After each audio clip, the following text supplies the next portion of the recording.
You're listening to KXRL, your voice in the night, keeping you company while the rest of the world sleeps. Good evening, night owls.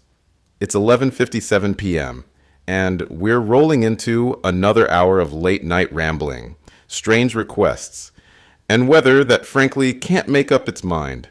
Outside our little station, the sky's as clear as crystal, but the forecast says we might see snow flurries by morning.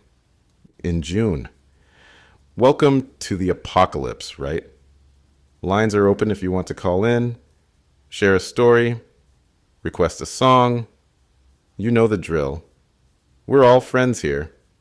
First up, we've got Mike from Boulder Creek. Mike says his dog won't come inside tonight. Keeps staring at the sky like it's hiding something. A little unsettling, but hey, dogs get weird sometimes. Our next caller says their compass spun in a full circle this afternoon while they were hiking. Magnetic field glitch, solar flare. I'm no scientist, but I'm sure there's a perfectly boring explanation. What's that, Carl? Carl's my tech guy. Says we're getting a little interference on the feed. Nothing major. Happens when there's geomagnetic activity. Storms near the poles, that kind of thing. Anyway, it's midnight now. So let's kick off the next hour with some good old-fashioned rock. Hold on. Carl, what is that? The sound cuts for a second. Just static. All right, folks, hang tight. We'll sort this out. In the meantime, if anyone's seeing weird weather out there, give us a call. All right, we're back. Sort of. Apologies for the glitch there. If you're still with us, congratulations. You survived 30 seconds of dead air. Carl's poking at the console, but nothing's fried. No storms overhead. Equipment looks fine. But the static, it's still there. Not loud, just underneath everything. A faint hum. Almost like someone breathing too close to the mic. If you can hear that, you're not alone. First caller back on the line says they can hear it too, even before the broadcast cut out. Said it's been there for hours. Like a low whisper buried in the noise. Another caller swears the static isn't just sound. Says they heard words in it. Couldn't make them out, but they were there. Words riding the waves, hiding between frequencies. You're gonna think I'm crazy, but I'm starting to hear it too. Or maybe that's just sleep deprivation talking. Carl's checking the transmitter logs now, trying to see if there's a bleed through from another station. Except, according to him, there shouldn't be anyone else broadcasting right now. Hold on. Phone lines are lighting up again. KXRL, you're on the air. First caller says it's snowing in Arizona. That can't be right, but they're adamant. Fresh flakes covering their porch, cactus dusted white like a Christmas card. Next caller from the coast says the tide pulled back so far they could walk half a mile out where the water used to be, just exposed seabed shimmering under the moonlight. Another voice, this one's shaking, says their compass spun so fast it flew out of their hand. They swear the stars looked wrong tonight, as if someone shuffled them around like puzzle pieces that no longer fit. All right, folks, I know this sounds dramatic. Maybe it's some rare geomagnetic anomaly, or the planet just sneezed. But if you're seeing anything out there, strange skies, weird weather, whatever, you know the number. Carl's got that look on his face. The one he gets when he can't explain what's happening. We've been in radio long enough to know when the equipment's just acting up. This question mark, this feels different. Static's louder now, like something's pressing against the frequency, trying to push through. All right, let's open the lines again. Let's see what the night has to say. All right, folks, we've got a guest joining us. Dr. Leonard Mills, geophysicist from the State University. We figured if anyone can make sense of what's happening tonight, it's him. Dr. Mills, thanks for coming on. I know it's late. Okay, hold on. That's Carl. Can you clear that up? Dr. Mills, let's start with this magnetic weirdness people are reporting. Compasses spinning, tides pulling back. What could have caused something like that? Right. So minor pole shifts happen naturally, Sure. But, well, okay, Doc, we're losing you a bit. Say that again. You're saying the Earth's. Dr. Mills? He's gone. The line's dead. Carl, call him back. Folks, I'm not going to lie, that was unsettling. It's one thing to lose a caller, it's another to lose a hard landline to a university lab. While we sort that out, keep the calls coming. If you're outside right now, take a look at the sky. Because according to one of our regulars, that's where things are getting even stranger. You're on the air. The caller's breathing hard. Like they've been running. Says they're standing in their backyard right now, staring up, and they swear on everything holy the stars are moving. Not twinkling, not shimmering, moving, sliding across the sky, like someone tilted the whole dome and forgot to lock it in place. They're not alone. Two more calls, both reporting the same thing. Constellations out of place. The Big Dipper stretched thin like pulled thread. Orion's belt bending like a coiled wire. I step outside for a second just to check. And there's this feeling I can't shake. Like the ground beneath my feet isn't holding still. Carl's hand is shaking, but it's not cold in here. The sky's always been our anchor. Ancient, steady, predictable. Tonight it's coming undone. We've all seen shooting stars before, but this is like the stars themselves are drifting, slipping towards some unseen edge. The static's back, louder this time. And underneath it, there's something else. A voice, or several. Carl, cut the feed. No, wait, don't cut it. Because whatever's coming through, I think we all need to hear it. The music dies mid-song. The board locks up. Every frequency collapses into a single piercing tone. Then a voice. No call letters, no emergency test signal. Just a voice, speaking in tones stretched too thin to be human. Words dissolving into static like they're being crushed under the weight of the sky itself. The earth is moving. The earth is bending. It repeats over and over, growing quieter each time, like it's sinking into deep water. We didn't trigger this. No one did. It's overriding every channel, like the airwaves themselves have been hijacked by something older than radio, older than us. Carl's face has gone pale. My hands are sweating so bad I can barely hold the mic. Listeners, if you can still hear me, stay with us. Because whatever just hijacked this broadcast, it's not finished. We just crossed midnight. Another hour in the books. But something feels off. The static that's been haunting us all night is still there. But now it's under my skin, vibrating low in my chest, like holding a phone to your ear during a lightning storm. Carl says the equipment's fine, but the whole soundboard has developed a hum just below hearing range. You can't quite catch it, but your bones feel it. I press my hand to the desk, and for a second, just a second, I swear it moved under my palm. Like the surface of the earth twitched. Callers are still flooding in, and every story feels heavier now.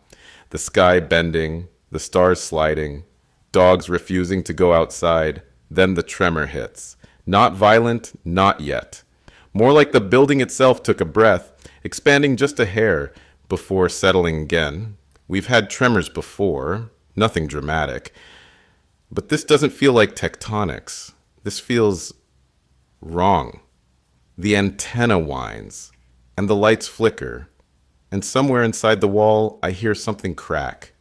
Carl's hand is on the main transmitter switch, but he doesn't flip it. Neither of us wants to cut the feed, because whatever's coming next, you need to hear it. The phones are going crazy. First caller says they felt the ground lean sideways like a ship caught in a slow motion wave.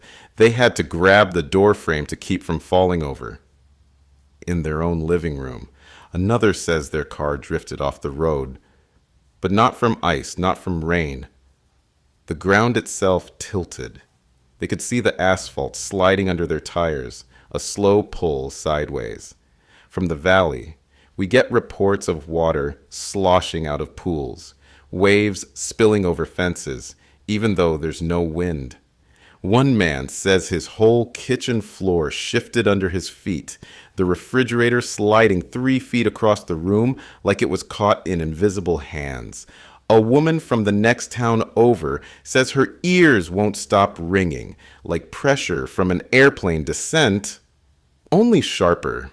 She's not the only one. Nausea, dizziness, nosebleeds. Half my callers are describing the same symptoms, all hitting at the same time. It's not local, it's everywhere. And underneath it all, the hum keeps growing. Low, steady, mechanical, like gears turning under the dirt. This isn't a fault line waking up. This feels deliberate. Carl's staring at me, pale as a ghost. His voice shakes when he asks if we should call the emergency alert system. I tell him no. Not yet. Because I need to know if anyone else is hearing the sound. The one I can't describe. The one that feels like the earth itself is breathing down my neck. The emergency channel breaks in without warning. It's not the government. It's not the weather service. It's a voice, screaming over static, cutting through every other broadcast like a knife through silk. The voice is desperate, panicked. I can hear alarms blaring behind him, metal straining, engines choking. It's a pilot. His plane's instruments are dead, not glitching, not unreliable, dead. No altitude reading, no horizon lock, nothing. He says the sky's tilted, the actual sky.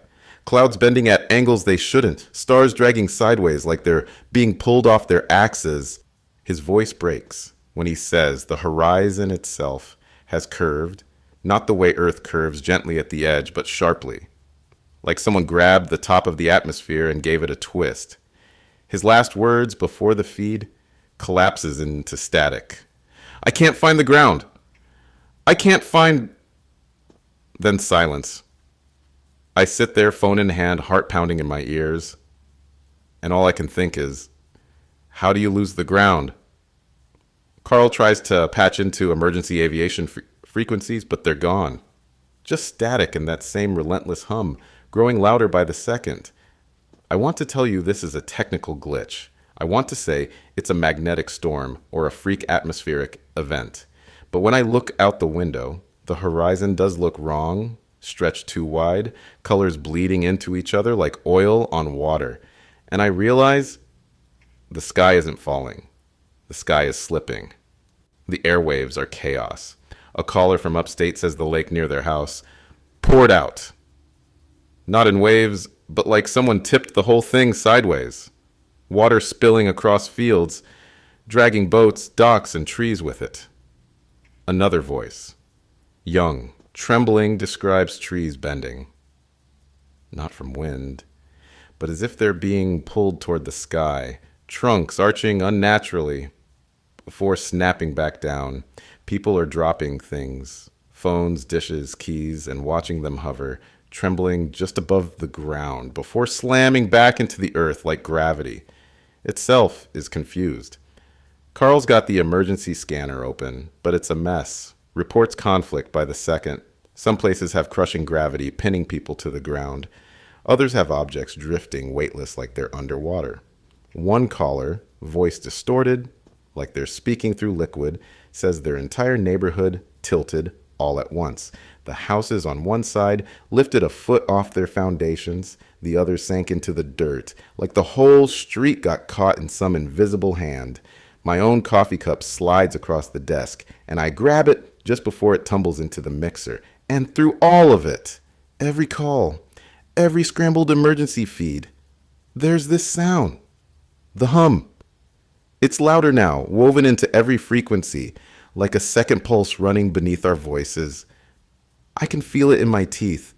And whatever this is, it's not an earthquake. It's not a storm. It's something pulling at the bones of the planet itself. And it's not stopping.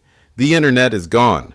Every caller says the same thing. Cell service dead, GPS showing impossible coordinates, social feeds frozen mid-scroll, time itself flickering between minutes like a skipping record. Carl's hands fly across the control board, flipping to backup channels, public safety bands, aviation emergency frequencies. But they're all empty. Just static and that relentless hum. I grab the emergency satellite phone. Dead. No satellite lock. Nothing orbiting to lock onto.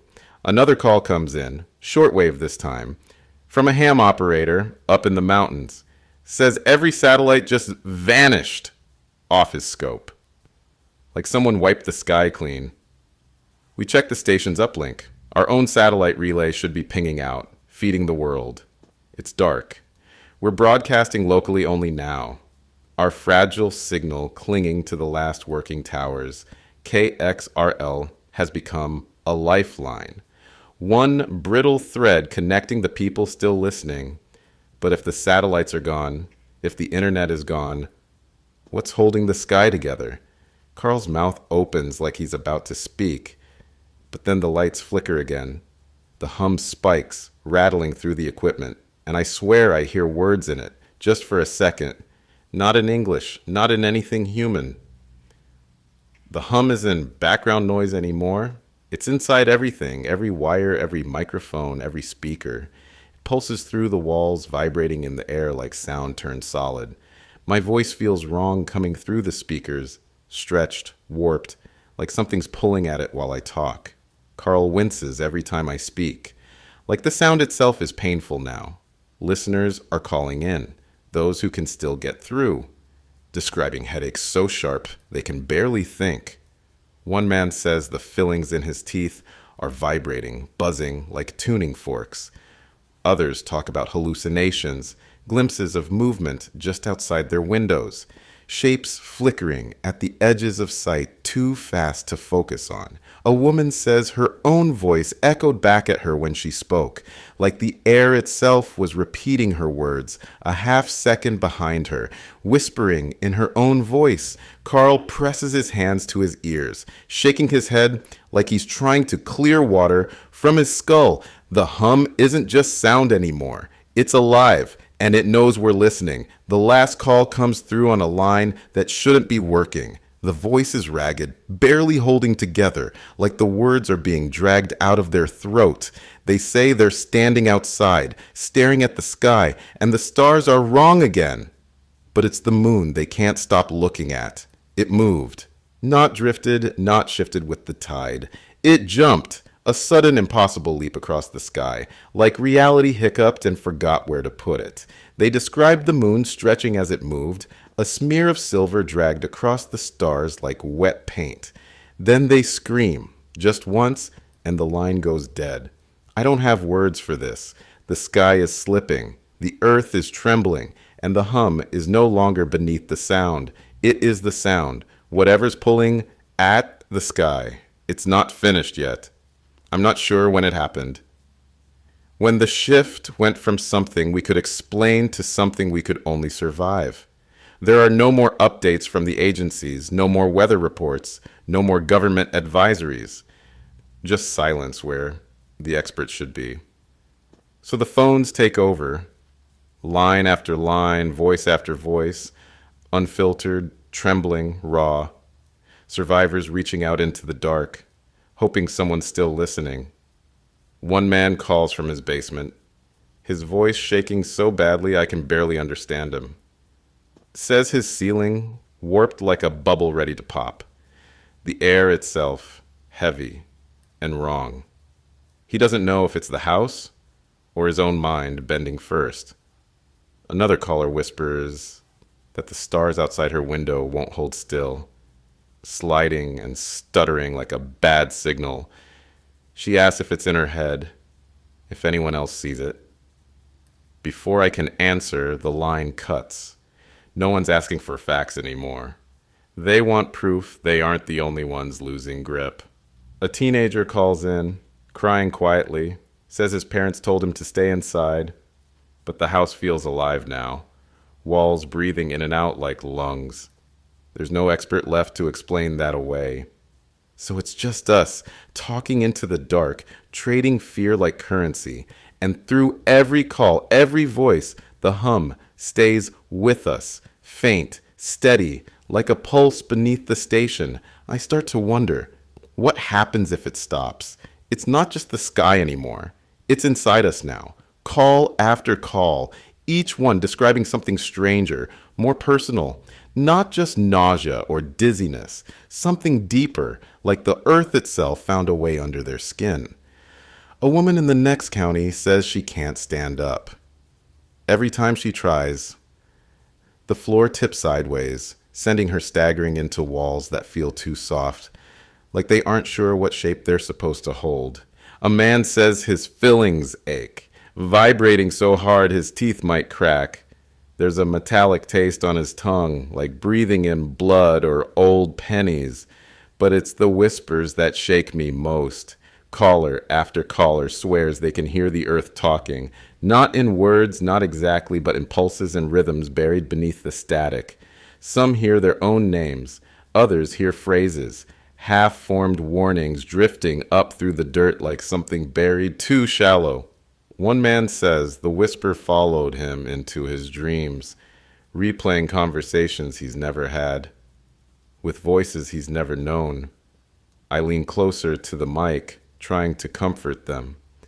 But my own throat feels tight, because even here, inside this station, I can feel it too. The low vibration, not just in the walls, but somewhere deeper, right at the base of my skull. And the moment I name it out loud, the hum rises, as if it heard me. The line crackles and pops before the voice comes through. Male. Older. Steady. At first, he says his name is Ray, says he's a long-haul trucker stuck halfway across a suspension bridge, engine dead, wheels locked like the asphalt itself is holding them. Ray's voice has that worn-out calm you only hear in people who've seen every kind of weather. But there's a crack around the edges, something cold crawling in. He says the bridge is moving, not swaying, not vibrating from wind, but twisting. One side folding upward while the other dips down. Steel cables creaking like bones. He can't get out because the doors won't open. Says the pressure outside feels wrong, like stepping into deep water. Every breath is thick, heavy, like the air itself is holding him down. He says his CB went silent 10 minutes ago. No chatter, no highway patrol, just the hum, running through every speaker, even when the power's off. The road beneath him shudders again, and I hear his breath catch. His voice drops lower, like he's afraid of being heard by something other than me. He says the sky just blinked. I ask him to explain, but his words are falling apart. He's gasping now, fighting for air. Says the sky didn't flash or strobe. It blinked, closed and open like an eye. And then the scream cuts through. Metal tearing, tires skidding, Ray's voice breaking into raw panic. The line goes dead. I sit there, holding the silence, not sure if I should say his name, afraid the hum might say it back, because whatever opened its eye. I think it saw him. The next caller doesn't waste time with hello. She says her dog bolted through the screen door an hour ago and hasn't come back. She went after him. But all she found was the neighborhood's pets. Cats, dogs, even backyard chickens, running in the same direction, like something was chasing them. Or maybe they were chasing something none of us can see. Another caller says they tried to calm their parrot, but it kept shrieking one word, leave, over and over until its voice gave out. The lines keep filling, stories stacking like bodies, horses refusing to enter barns, cattle breaking down fences, entire flocks of birds rising at once, spiraling higher and higher until they disappear into the sky. One man says he saw the birds twist together into a shape, something almost human, before they scattered like ash in a storm. He doesn't want to say what he thinks he saw, neither do I. Even Carl speaks up, says the station cat, always half asleep under the console, scratched at the door until its paws bled, desperate to get outside. When he opened the door, the cat bolted into the dark and didn't look back. Every creature, every instinct older than us, every tiny survival reflex, they all know. They felt it before we did. Whatever's pressing down on this world, whatever's breathing in the cracks between moments, it's not coming. It's already here. Carl asks if we should go outside. I shake my head. There's nothing out there we need to see. because I can feel it now too. That twitch at the base of my spine, some ancient part of my brain that still knows when it's being hunted. I press my headphones tighter and go to the next call, because if the animals are right, there's no sense in running. There's nowhere left to go. The hum has changed. It's not a drone anymore. It's layered now, something underneath it, pulsing like a heartbeat. Carl boosts the signal, trying to isolate the interference, but it's not interference, it's speaking. Not clear words, not at first, just fragments, chopped into syllables, scrambled like they've been dragged through sand and stone. But they're familiar. A caller hears his own voice echoing back at him, his own words from 20 minutes ago, looping and twisting into something they never meant.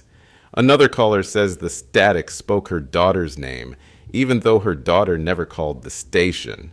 Carl plays the feedback slow and stretched, and my own voice spills out of the speakers, repeating something I've never said. We're not broadcasting anymore. We're being broadcasted. Carl's shaking his head, pulling his headphones off, says the distortion's too much. He can't work with that noise crawling in his ears, but I don't hear what he hears.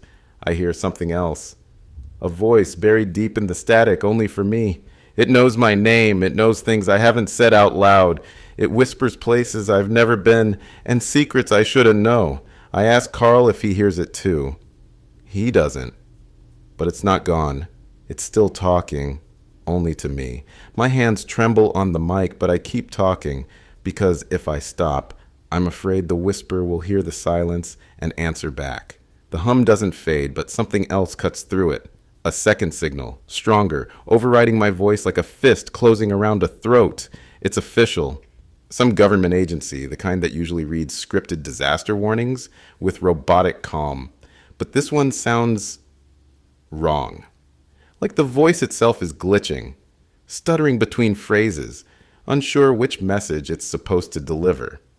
The first thing they say is remain indoors, then gather emergency supplies and evacuate. Then there is no immediate threat. And then avoid looking directly at the sky. The broadcast loops, cycling through commands that contradict themselves, folding back on each other like broken tape. Carl stares at me, waiting for me to make sense of it, but I have nothing. The tone in the voice, it's the thing that unsettles me most. There's no real urgency, no clear fear, just this mechanical delivery, like someone's playing pre-recorded clips stitched together from different emergencies, none of them matching the disaster we're actually in. Even the call sign glitches. This is the office of... Then silence. The line goes dead, but not clean. It's replaced with a sharp pulsing tone that digs into my skull like a drill. Whatever voice was supposed to guide us tonight, it's already lost. The emergency broadcast comes back, but this time it's different. It tells everyone to evacuate to the nearest shelter. 30 seconds later, the same voice returns saying, remain where you are. Do not enter public spaces. Then another voice breaks in, calling itself the Department of Geological Stability, a department I've never heard of, saying the ground itself is unstable and all surface movement is dangerous. Then the first voice returns, urging calm, and through all of it, the hum creeps back in, rising like floodwater under every word. Callers start begging me to tell them which order to follow, stay or leave, run or hide, but I don't have an answer because I'm just as lost as they are, trying to make sense of a government that sounds just as afraid as we are. One caller says they saw military vehicles passing through town, headed west, but no one's explaining why. Another says their neighbor got an alert to evacuate to a shelter that doesn't exist. Carl tries to call the emergency management office, but every line rings into nothing. No voicemail, no tone, just silence. I want to believe someone, somewhere, still knows what's happening. But every frequency is just another contradiction. A caller whispers into the phone, too scared to speak loudly, says there's a convoy moving through their neighborhood. No sirens, no announcements, Just headlights, cutting through the dark. Armored trucks rolling slow and heavy past the houses. Soldiers in hazmat suits, faces hidden behind tinted visors, walking door to door but not knocking, just scanning houses with handheld devices, like they're measuring something inside the walls. The caller asks if it's radiation, chemical spill, biological threat. I have no answers. Neither does anyone else. The next caller sees another convoy, this one parked outside the town's water plant. No explanation, no orders, just soldiers standing motionless, weapons slung over their backs, staring at the sky. Another caller, voice shaking so badly I can barely understand, says their street was blocked off an hour ago. The soldiers wouldn't answer questions. They wouldn't even speak, just held up a hand if anyone got too close, fingers trembling behind heavy gloves. I ask if anyone's been taken. The line goes quiet for a moment. Then the caller says they saw their neighbor pulled from their house. No struggle, no argument, just walked out into the street, escorted into a van, door closing behind them like a coffin lid. Where are they taking these people? What are they looking for inside our homes? No one knows. And the silence from those soldiers is louder than any answer. Then we hear it, something that wasn't meant for us. A weak signal, buried deep under static, bleeding into our frequency like a cut vein. It's NORAD, not a public broadcast. This is internal, a voice reading off coordinates, timing data, and then one phrase repeated like a curse. The planet has slipped out of alignment with its own gravity well.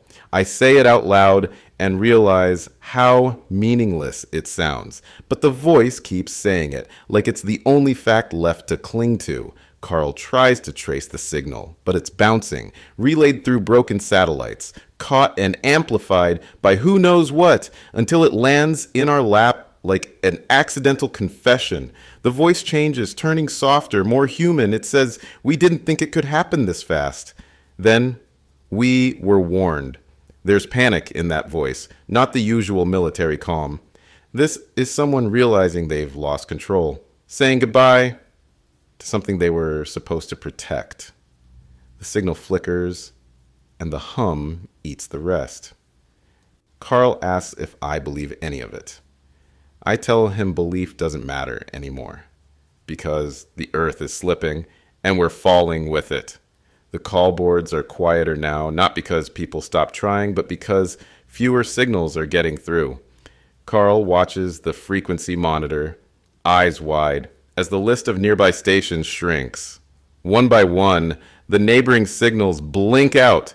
No static, no warning, just silence.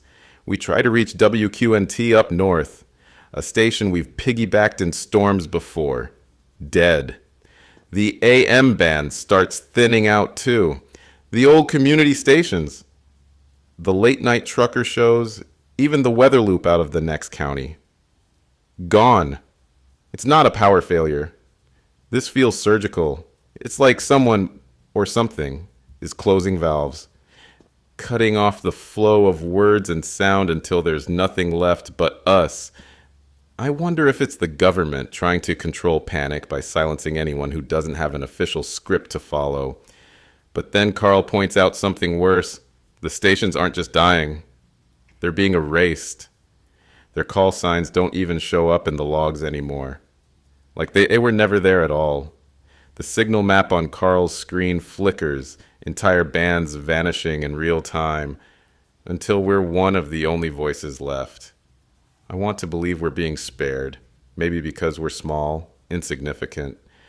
But deep down, I know the truth. Something wants us to keep broadcasting, and I'm terrified to find out why. The hum breaks apart just for a moment. In its place, something else rises. A voice, or something that remembers what a voice used to be. It doesn't speak like we do. There's no accent, no breath between words, no shape to the sentences. It's language stripped bare. More idea than sound. At first, I think it's another scrambled government feed.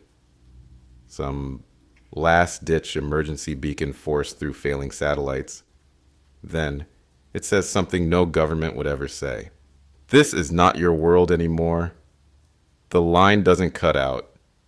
It repeats, slowly, methodically. This is not your world anymore. The pitch bends between each repetition, almost like it's learning, adjusting its tone to fit our ears. Carl tries to trace the signal, but every frequency he checks reflects back nothing. No origin, no source. It's not coming from space, it's coming from underneath us. The hum returns, wrapping itself around, the words like static clinging to skin. I lean into the mic and ask, if this isn't our world anymore, whose is it? The signal doesn't answer, but somehow I know. It's listening. The voice that said, this is not your world anymore, fades into silence, and I do something I haven't done in years. I open the line to the scientists. There's no time for screening calls now. If you have credentials and a theory, you're on the air. The first expert, a professor from the university, stumbles through his introduction. His voice shakes, and he keeps losing his train of thought, as if the weight of explaining the unexplainable is crushing his words before they leave his mouth. He blames the sun, a solar flare large enough to rattle the magnetosphere, but when I ask him why the stars moved, he goes quiet. The next voice belongs to a geologist. She swears this is tectonic, a global chain reaction triggered by something deep within the Earth's crust. But her voice cracks when she admits the ground isn't just shaking, it's shifting, like it's untethered from the core. Another voice argues it's a rogue asteroid, a near miss that nudged Earth ever so slightly off its proper axis. But when I ask where the asteroid is now, he doesn't have an answer. Theory after theory pours in, and not one of them fits the evidence in front of us. The planet slipped, yes, but from what? And into what? Carl plays back the NORAD leak, the one about the Earth falling out of its own gravity well. I ask the experts if that's even possible. The line goes silent. For the first time tonight, the scientists have nothing to say, and that silence is worse than the static. With science stumbling, the prophets step in. It starts with the fringe preachers, the ones who camp outside the station waving signs about apocalypse and fire, except now they're inside the frequencies, broadcasting over dead channels, filling the gaps where news used to be. They say this was foretold, the sky bending, the seas turning to flee their basins, the earth groaning like a wounded beast, all of it written in books older than language, carved into stone long before men knew how to measure time. They named the stars that have fallen out of place, Babylon's crown, the serpent's spine, names I've never heard from any astronomer, but they speak them with certainty, like their old friends come back to collect their debts. One voice, low, raspy, like it's been screaming for hours, claims the world didn't just shift physically, it shifted spiritually, torn loose from whatever thin tether held us to the divine. Another preacher calls in, breathless, saying the hum isn't noise. It's the voice of the earth itself, a prayer or a warning, depending on how much sin you're carrying when you hear it. Carl tries to cut them off, but their signals bleed through every channel, even overriding our emergency feed. It's like the airwaves want to carry their words. I can't lie. I want to dismiss them, to call it opportunism or delusion. But when I close my eyes, the hum sounds almost like chanting, and part of me wants to pray, too. The next call comes from an astronomer, no name, just a trembling voice that sounds too young to be this afraid. He says the stars aren't where they're supposed to be. I ask if he means seasonal drift or light distortion from atmospheric interference. He says no. He says they jumped, not gradually sliding across the sky, not following the Earth's rotation. They jumped, whole constellations tearing loose from their positions and reappearing miles apart, as if the fabric of the sky itself had glitched and reloaded in the wrong place. He lists them off. Orion's belt now broken, the Big Dipper stretched into a crooked scar. Ancient navigation points now useless, like trying to map a river that moves faster than you can draw it. He says he's been tracking a cluster near the northern horizon. 5 stars arranged in a tight arc, part of no known constellation. Every few minutes they jump closer. I ask him closer to what? He says closer to us. The hum crackles over his voice, and for a moment, I think the call dropped. But then he whispers one last thing before the line goes dead. We're not orbiting anything anymore. Carl asks what that means. I don't know. But I can feel the sky shifting, even through the roof above my head. The scientists lost the room hours ago, and the prophets are fighting to claim it. But they're not the only voices left. Now, the conspiracists are flooding the frequencies. A man who calls himself 0 Point Truth cuts into our line, claiming this was never natural, says the shift started years ago, slow at first, but someone, somewhere, accelerated it on purpose. He blames HAARP, the old atmospheric program up in Alaska, claims they were trying to tune the ionosphere like a radio dial and cracked something open by mistake. Another caller swears the poles were deliberately destabilized, some black budget experiment to test magnetic warfare. Says the Earth's axis didn't just slip, it was shoved, pushed off balance by a weapon none of us were supposed to know existed. One voice, calmer than the others, talks about ancient machines buried beneath Antarctica. Not alien, not exactly, but older than recorded history. Machines designed to lock Earth into its perfect spin. And something, military or not, woke them up. Carl starts laughing, not because it's funny, but because nothing sounds impossible anymore. When reality itself is falling apart, every story feels like it could be true. And the conspiracists know it.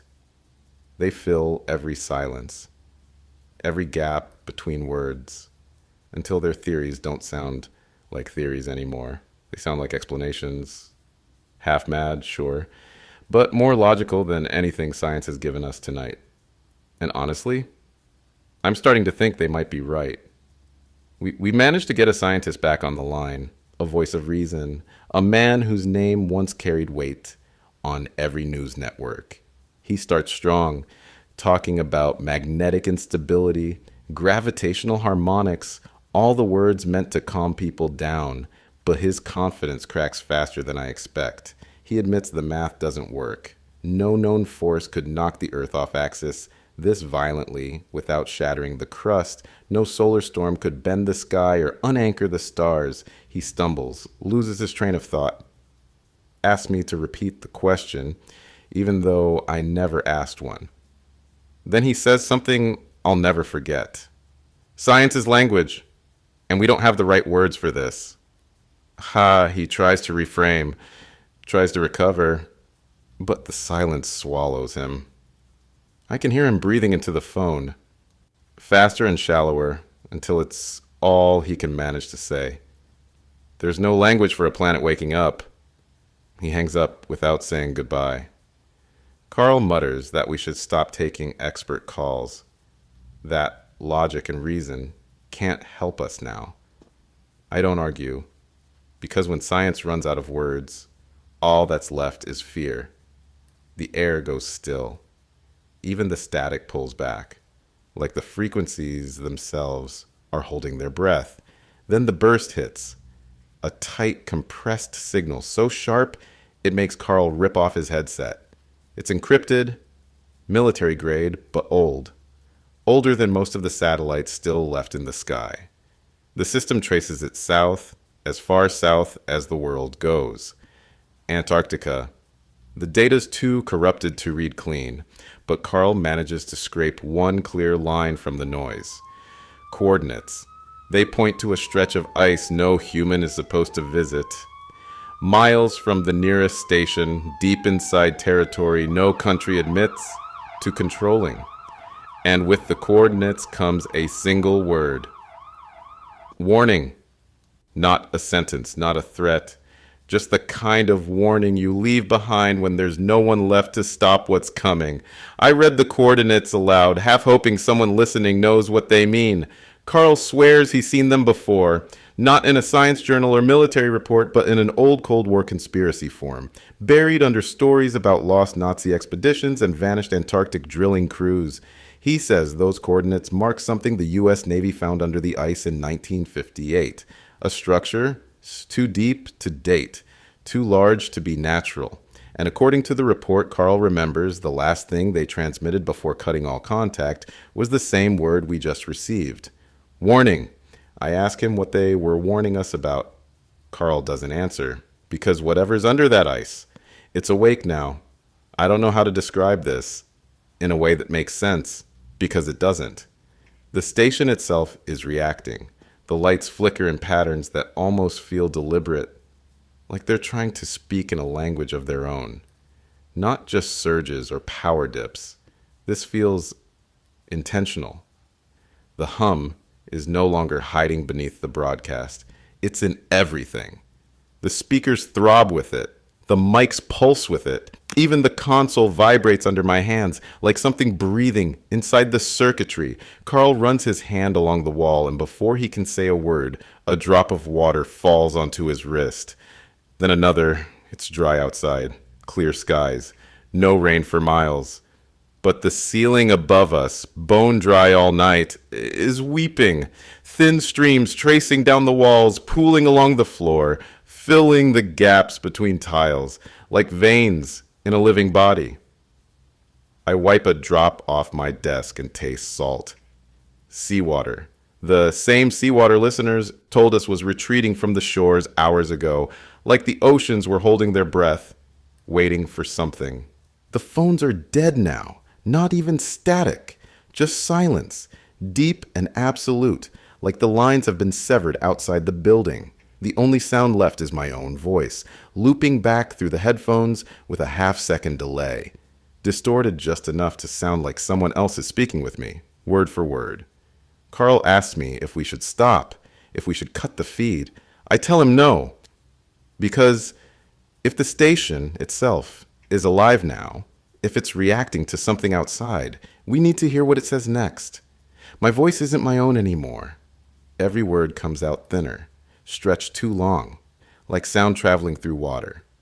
I hear myself cracking mid-sentence, not from exhaustion, but because the air itself seems to bend every sound into something just a little off. I'm so tired, I can't tell if it's my throat shaking or reality itself unraveling around me. Every breath feels heavier, like speaking is dragging something out of me. Not words, but pieces. I say the word warning and realize I've said it a dozen times without meaning to.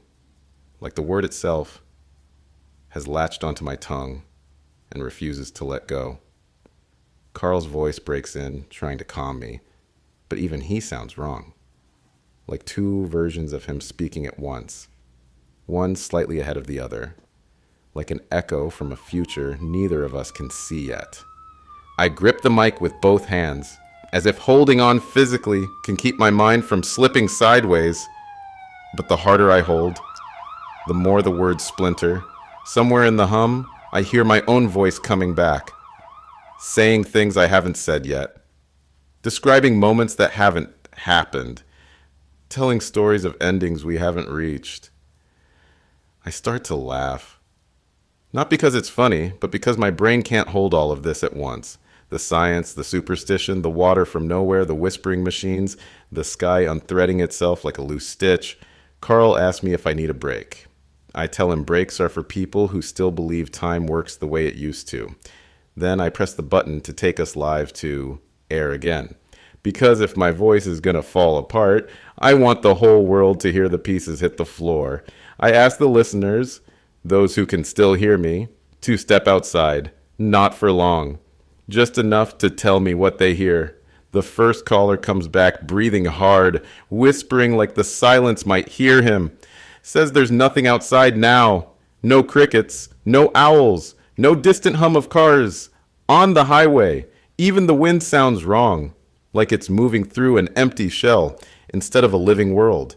The second caller swears their ears are ringing, the kind of deep pressure silence you only feel underwater, like the atmosphere itself is holding its breath. And under that silence, there's the hum, not a mechanical sound anymore. This time it's rhythmic, pulsing like a heartbeat too large to fit inside the sky. Another caller breaks in, her voice frantic, halfway between crying and laughing. Says the silence feels full, like the world's been packed with something invisible, pushing out all the sounds that should be there. She asks if silence can be alive. I don't know how to answer her. Even inside the station, the silence feels thicker. Every creak of the building, every breath I take, lands heavier than it should. Carl tries the emergency feeds again, but there's nothing left. No weather advisories, no military updates, no emergency tones. It's just us, floating in a sea of silence, talking to whoever's still out there. Then the next call comes in. The voice on the line is too calm, like someone who's already decided how their story ends. He says he's a soldier, stationed at a remote outpost somewhere nobody remembers, a place even the maps forgot about long ago. He says he's the only one left, and he says, what happened tonight didn't come from inside the earth. The soldier's voice is thin, stretched tight over silence so deep I can hear the hum threading through his every word. He says his unit was stationed near an old Cold War monitoring station, one of those places built to listen for Soviet missiles. Except after the missiles stopped, the station kept listening. And what it heard never stopped moving. He says they detected something years ago, not from space, not from the ground, but from just beyond the atmosphere, circling like a predator, sizing up its prey. They didn't know what it was, but they knew it wasn't natural. He says they were told to shut down the station, bury the equipment, wipe the records. Officially, the site never existed, except the signal came back. Tonight. Whatever touched the earth, whatever knocked us loose from our own gravity, it wasn't random. It was contact. Something reached down. Something put its hand, if you can call it that, on the planet and pushed. Carl leans in, mouthing, why? But the soldier doesn't have an answer. All he knows is that before the rest of his unit disappeared, before the radios fell silent, they picked up one last message, buried in the hum. It wasn't in any known language. It was a countdown. And according to his calculations, it ends at sunrise. The line cuts out, but not into static, into silence so complete, it hums inside my head. And for the first time all night, I don't want to keep talking. But I have to. Because if sunrise is the end of the countdown, then we have less than 6 hours to understand what we've woken up. There's something I need to say. I've been holding it back for hours, convincing myself it was exhaustion, stress, the endless stream of calls and voices filling my head until I couldn't tell where the outside world ended and my own thoughts began. But it's not that. There's something in the static, not a hum, not interference, voices. They've been there since the first tremor, faint at first, like whispers drifting up from underwater. I told myself it was audio bleed, some pirate frequency cutting in from a station across the state line. But they knew my name. They knew things no broadcast should know. They spoke in patterns too precise to be chance, not sentences, not even words half the time. Just fragments, coordinates, dates, memories I hadn't thought about in years, whispered back to me like someone had reached inside my head and pulled them out for all to hear. At first, I could ignore it. I could talk over it, bury it beneath caller voices and emergency alerts. But the quieter the world outside became, the louder they got. They know I'm speaking to you now. They know you're listening. Every time I breathe between words, they fill the silence, whispering secrets no human ear was meant to hold. Some of them sound like warnings. Some sound like prayers. And some, I think, are instructions. I've started writing them down without meaning to. My hands move on their own, filling pages with symbols I've never seen before but somehow understand. Carl asked me once, hours ago, if I was okay. I said yes. That was a lie. Because the truth is, I can't tell anymore if I'm awake or dreaming, if this microphone is real, or if my hands are gripping air, if the station is still where it's always been, or if we've already slipped somewhere else. And if I can't tell anymore, how can you? I don't know how long we've been talking to each other tonight. Hours, minutes, time doesn't sit right anymore. It drifts, slips sideways every time I blink, like reality can't hold still. I look at the clock, but the numbers don't make sense. I ask Carl what time it is, but his mouth moves without sound, like even language itself has started unraveling.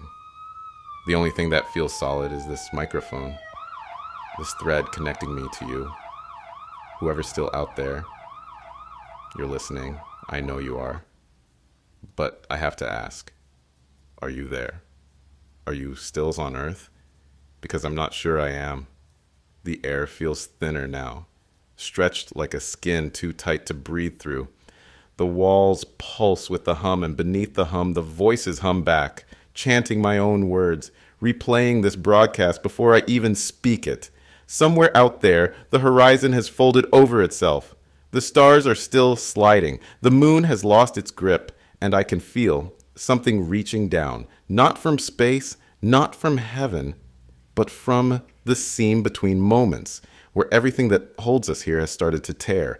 I say it again, not because I want to, but because the whisper inside the static wants me to. You're listening to the radio. You've been listening all night.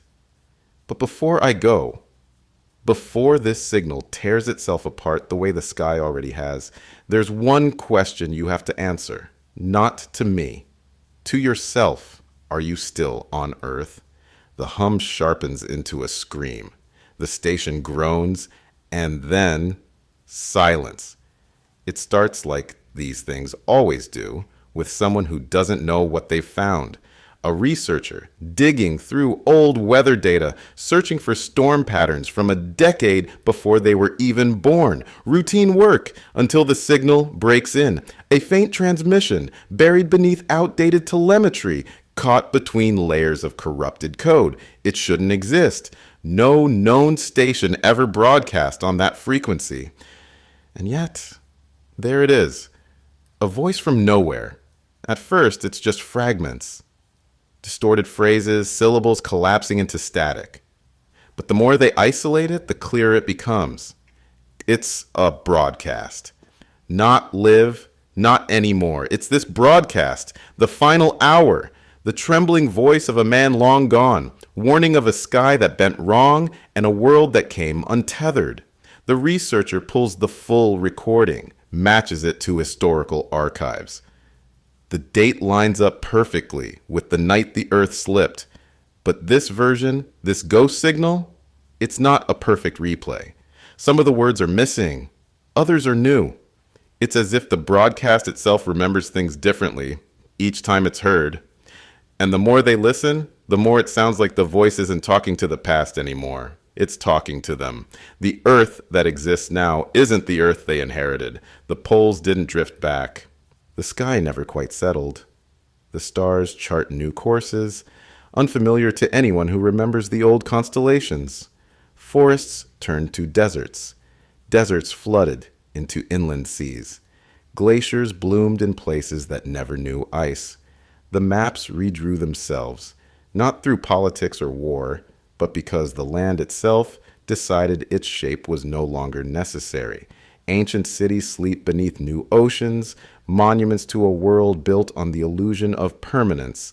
The sky itself, thicker, heavier, clouded in ways no satellite can fully explain, hangs lower, as if the atmosphere itself is leaning down to listen. People adapted because they always do, but every generation born after the shift carries something new in their bones. A subtle imbalance, like their bodies remember gravity differently than their ancestors ever did. They call it evolution. But the oldest voices, the ones who remember that night, call it something else. They call it survival after contact. Ask around long enough, and you'll hear the stories. Truckers on the midnight haul scanning for weather reports, only to find themselves catching whispers from a station that shouldn't exist. Sailors on the new inland seas, tuning their radios for safe harbor updates, only to hear a voice speaking from inside the storm, reporting events from decades ago as if they're happening now.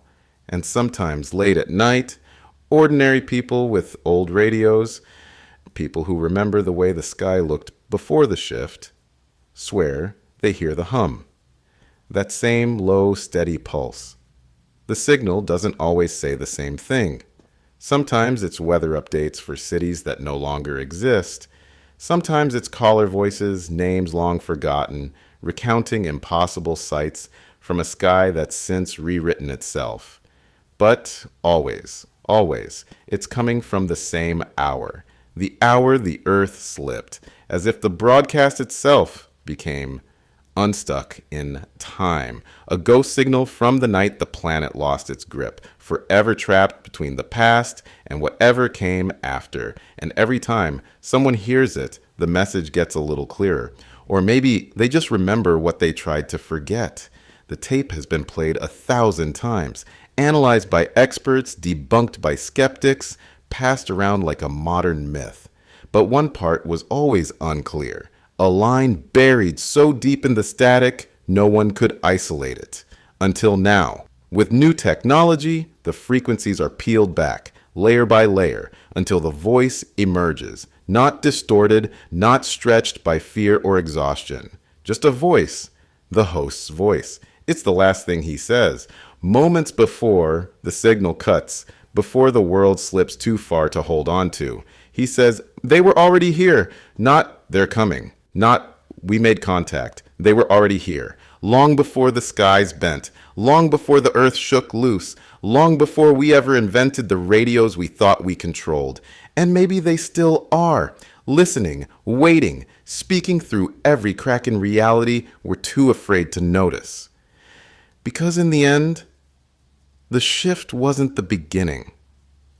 It was just the first time we could hear them. I don't know if you'll remember any of this tomorrow. Maybe by sunrise, the sky will smooth itself back into something familiar, and this whole night will slip out of your mind like a bad signal.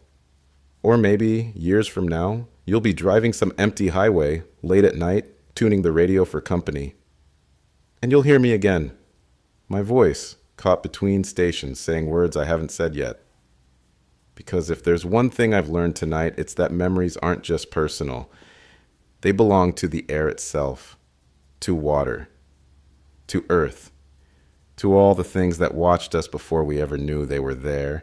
And now they're watching you. So before this signal breaks apart for good, before we lose each other completely, I have to ask, when you close your eyes tonight, will you still recognize the sky tomorrow? Leave your answer in the comments, if you still have a voice to leave behind. And if you want more nights like this, more signals from the edges of memory, make sure you subscribe. I'll still be here, somewhere in the static, waiting to be heard. Most importantly, share this broadcast with someone you care about, because memories deserve to be shared, not lost. This is VoiceCast signing off. If you're still listening, if you're still there, are you still on Earth?